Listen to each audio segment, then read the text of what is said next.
това, което е изключително важно в Facebook, е да оптимизирате рекламите си спрямо акуратната цел, която имате за дадената кампания.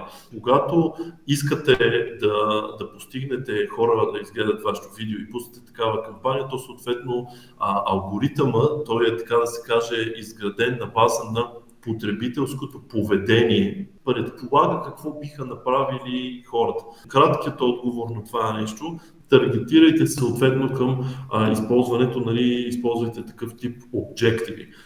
Така да го кажем, обектива, който използвате в Facebook, трябва да е подравнен с целта, която имате. И винаги използвайте това елементарно правило.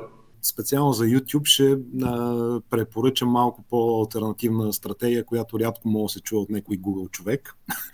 Ако прибегнете до такъв тип стратегия, че трябва да го пускате видеото като реклама в YouTube, дълбоко ви препоръчвам един по един да си избирате плейсментите, на които вашето видео да се появява като реклама. Защо?